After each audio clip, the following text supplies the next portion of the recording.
तर मंडळी, नाश्त्याचा उत्तम असा प्रकार तो म्हणजे पोह्याचे कटलेट आज मी घेऊन आलेली आहे। त्यासाठी 2 वाटी पोहे आपल्याला चांगले धुवून घ्यायचे आहेत, एका वाडग्यामध्ये काढून घ्यायचे आहेत। त्यामध्ये 2 उकडलेले बटाटे आणि तुमच्या आवडीप्रमाणे इथे व्हेजिटेबल्स तुम्ही बारीक चॉप करून टाकू शकता। इथे मी गाजर आणि शिमला मिरची घेतलेली आहे। सर्व साहित्य एका वाडग्यामध्ये काढून घ्यायचं आहे मोठाल्या। त्यामध्ये कोथिंबीर, पाव चमचा हळद, इथे चिली फ्लेक्स टाकलेला आहे, ऑरेगानो टाकायचा आहे। याने एकदम छान अशी चव ह्या कटलेटला येते आणि लहान मुलं तर अतिशय आवडीने खातात।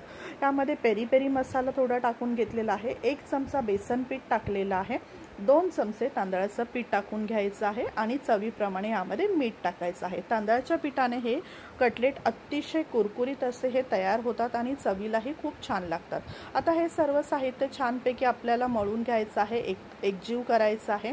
आणि आता आपल्याला हे जे कटलेटचा बेस आहे, जे पीठ आहे, हे आपलं आता रेडी झालेलं आहे। छानपैकी आपल्याला एकजीव मळून असा ह्याचा गोळा घ्यायचा आहे। आता ह्या कटलेटचे आपल्याला वेगवेगळे शेप आपल्याला करून घ्यायचे आहेत। लहान मुलांना आवडतील असे वेगवेगळ्या आकाराचे शेप तुम्ही ह्यामध्ये करू शकता, म्हणजे लहान मुलं अतिशय आवडीने खातात। अट्रॅक्टिव्ह आकार त्याच्यामध्ये तुम्ही वेगवेगळे शेप ह्यामध्ये बनवू शकता। बघा, ह्या पद्धतीने आता मी इथे एक रेक्टँग्युलर शेपमध्ये आता हे कटलेट बनवलेलं आहे।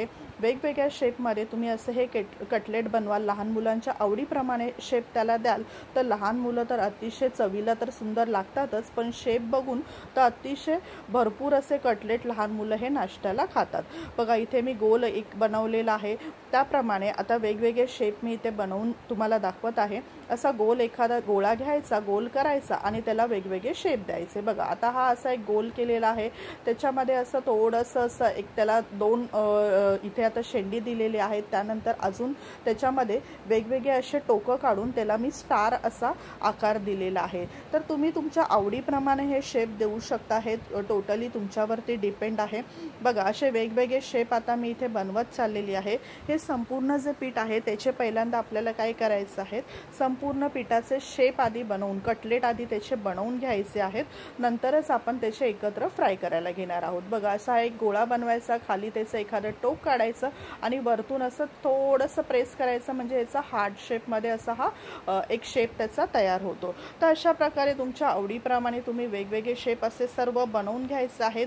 तर इथे बघा, आता आपले सर्व जे शेप्स आहेत हा रेडी झालेले आहेत। आता हे आपल्याला काय करायचे आहेत, हे कटलेट सर्व रेडी आहेत, आपल्याला हे शॅलो फ्राय करून घ्यायचे आहेत। एखादा तवा किंवा एखादी कढई ठेवायची अशी पसरट अशी।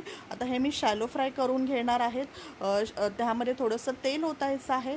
तांदळाच्या पिठामध्ये हे सर्व कटलेट गोळवायचे आणि हे तेलामध्ये आपल्याला शॅलो फ्राय करायला सोडून द्यायचं आहे। मस्तपैकी खरपूस असे हे भाजून घ्यायचे आहेत, हाय टू मीडियम फ्लेमवरती, आणि आपले हे जे कटलेट आहेत खाण्यासाठी मग छान रेडी होतील। बघा, असे हे वेगवेगळ्या शेपचे कटलेट आता मी तेलामध्ये सोडून घेत आहेत। चवीला अतिशय सुंदर असे हे कटलेट लागतात। आमच्याकडे तर भरपूर आवडीचा हा नाश्ता आहे। तुम्ही एकदा अशा प्रकारे कटलेट बनवून बघा, तुम्हालाही नक्की आवडेल, याची गॅरंटी मी देते।